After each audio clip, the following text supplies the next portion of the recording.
Përshëndetje miq, nga unë Mimoza Elezi. Për ne shqiptarët, shpalosja e dokumenteve, shpalosja e arkivave ka një rëndësi të veçantë sepse për shekuj me radhë nuk është shkruar gjua shqipe, nuk kemi shkresat tona, nuk kemi dokumentet tona. Patjetër që shkresat dhe dokumentet mbi historinë shqiptare, mbi kulturën shqiptare, mbi zakonet dhe traditat shqiptare i kemi në arkivat e botës që sot po shpalosin një nga një. Sot për ju kam përgatitur një program, Kanuni i Labërisë, dhe dua të lexoj së bashku me ju Kanunin e Labërisë. Të shikojmë se çfarë përfshihet në Kanunin e Labërisë, të drejtat e femrave sipas kanunit të Labërisë, pajtimi i gjaqeve, se si është përjetuar kultura, gjuha shqiptare, se çfarë efekti kanë patur kanunet për zhvillimin e shoqërisë. Patjetër që para se të bëhet një shtet republik dhe të ketë kushtetutën dhe të ketë rregullat dhe kanunet dhe ligjet shtetërore, kanë funksionuar kanunet. Kanunet nuk kanë funksionuar vetëm për Shqipërinë, por kanë funksionuar edhe për shtetet e tjera të botës, edhe për Evropë. Në historinë shqiptare ne kemi disa kanune të cilat janë zbatuar sipas zonave. Kemi kanunin e Skënderbeut, kanunin e Legdakagjinit, kanunin e Dibrës, kanunin e Lumës, etj. Dhe disa kanune të cilat janë cilësuar në emër të personave të cilët kanë ndikuar në zhvillimin e kanunit, pra burrat kanunor, pleqtë e kanunit.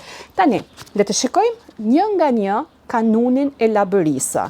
Në sa pjesë ndahet kanuni i Labërisë, sa nene ka kanuni i Labërisë dhe çfarë përfshihet në këtë kanune dhe këtë nene. Sot do të fillojmë me pjesën e parë të kanunit të Labërisë. Në pjesën e parë të kanunit të Labërisë do të shikojmë kuptimin, objektin, detyrën dhe qëllimin. Kanuni i Labërisë është përgatitur dhe botuar nga profesori dhe historiani shekullor Ismet Elezi, të cilën e falenderoj dhe uroj jetë të gjatë. Pjesa e parë, norma të përgjithshme. Kreu parë, kuptimi, objekti, detyrat, qëllimet. Neni, kuptimi. Kanuni i Labërisë është tërësia e normave të së drejtës zakonore, rregullave të sjelljes, të pashkruara e të vendosura kohë pas kohe të përcjella në traditën gojore brez pas brezi, që shërbejnë për rregullimin e marrëdhënieve juridike në mes njerëzve në fusha të ndryshme të jetës të vetëqeverisjes vendore të Labërisë. Neni 2. Objekti. Kanuni ka për objekt sanksionimin e parimeve kryesore të jetës shoqërore, rregullimin e organizimit tokësor shoqëror, të rendit shoqëror, marrëdhëniet familjare e martesore, të rendit ekonomik, pronësisë, trashëgimisë, detyrimet, kontratet, si dhe rregullimin e marrëdhënieve në fushën penale, procedurale dhe administrative. Neni 3. Detyrat, sipas kanunit. Normat e së drejtës zakonore të mbledhura në këtë kanun kanë për detyrë të mbrojtjen e rendit, të qetësisë e të sigurisë së bashkësisë në njësitë tokësore të vetëqeverisjes vendore, të veprimtarisë së rregullt të organizmave të vetëqeverisjes të jetës, së shëndetit, nderit e dinjitetit të njeriut, të rendit shoqëror e ekonomik, pasurisë si dhe të drejtave të tjera të njohura e të siguruara nga ky kanun. Neni 4. Qëllimet. Kanuni në përshtatje me normat e moralit dhe vlerat e pranuara nga bashkësia ka për qëllim të veprojë mbi njerëzit që sillen mirë, të ruajnë nderin personal të familjes, vëllazërisë e të farefisit, të duan e respektojnë njëri tjetrin, të bashkëjetojnë e punojnë me ndershmëri e drejtësi, të ndihmojnë njerëzit në nevojë në fatkeqësi, të dalin të keqes përpara, të mos bëjnë vepra të këqija dhe të zgjidhen në mirë kuptim mosmarrëveshje duke u bazuar në të drejtat zakonore. Neni 5. Burimet. Burimet e kanunit të Labërisë janë në mençurinë popullore, në zakonet e të parëve, të trashëguara në shekuj, venoment, adetet, zakonet e reja të pranuara nga gjithë bashkësia, precedenti gjyqësor, vendimet e marra nga pleqtë e zakonit apo kuvendet e burrave dhe në kushtet e thellimit të diferencimit ekonomiko-shoqëror për të bazuar në drejtësinë popullore. Neni 6. Interpretimi. Interpretimi i normës së kanunit, kur ajo është e paqartë ose ka dy kuptime, kërkohet nga pala e interesuar në konflikt apo mosmarrëveshje. Interpretimi bëhet vetëm nga pleqtë e zakonit ose kuvendi i burrave që ka shqyrtuar konfliktin ose marrëveshjen dhe askush tjetër, sipas kokës apo interesave të tij, as nga paria, as nga vegjelia. 3.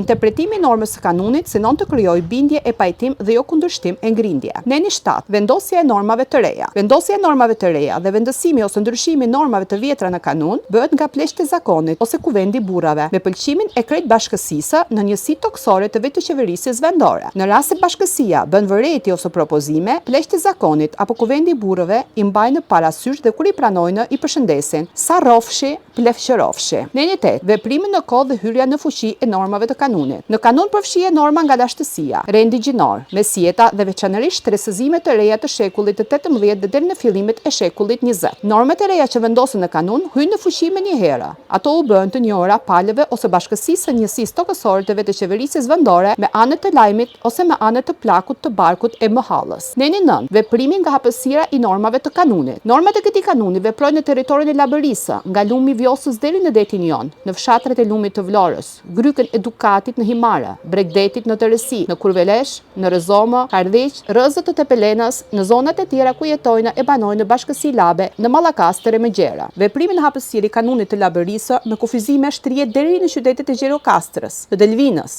Tepelenës dhe të Vlorës për rregullimin e marrëdhënieve të ndryshme juridike në mes të njerëzve. Përveç normave të përgjithshme e të përbashkëta për Labërinë, veprojnë edhe norma e zakonet të vendit, sipas rregullit fshat e zanat, shtëpi e nasihat, që ka në fuqi detyruese brenda territorit të saj njësie vendore. Sipas vendit bëhet kuvendi. Në 10, respektimi dhe zbatimi i normave të kanunit. Pjesëtarët e bashkësisë së njësisë vendore për dallim shtrese, feje, moshe e seksi kanë për detyrë kryesore të respektojnë dhe të zbatojnë me vetëdije normat e këtij kanuni, sipas traditës së trashëguar. Kështu kanë vepruar të parët tanë, kështu do të veprojmë edhe na. Për respektin dhe zbatimin e kanunit, kështu e kërkojnë normat e moralit të rënjosura në psikologjinë dhe vetëdijen e pjesëtarëve të bashkësisë së njësisë toksore të vetëqeverisjes vendore, që të binde me vullnet të lirë e të veprojnë në bazë të tij se kështu e don nderi. Për zbatimin e përpiktë të normave të kanunit, veprojnë edhe feja dhe organizmat e vetëqeverisjes vendore. Këshilli i pleqjve, pra pleqësia, gjyqi i pleqjve dhe kanuni i burrave, të cilët ushtrojnë autoritetin e tyre dhe vendosin sanksione deri tek ato penale për moszbatim të kanunit, si bojkotimin, dëbimin, dënimet e tjera deri në dënim me vdekje, vrasje të fajtorit e tjerë. Këtu do të lexoj edhe një notë që është e nenit 5. Plaku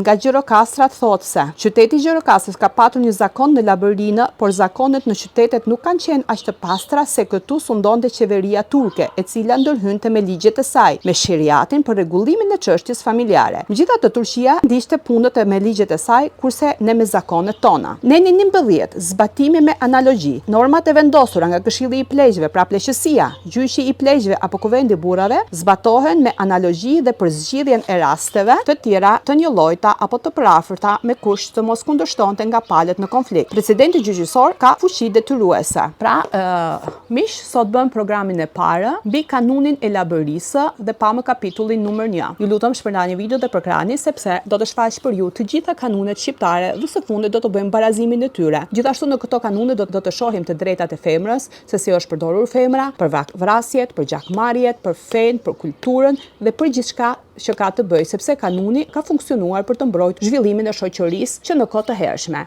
Mirupafshim në pjesën e dytë, dhe në pjesën e dytë do të shikojmë lirinë, barazinë, nderin, besa, mikpritja. Mirupafshim.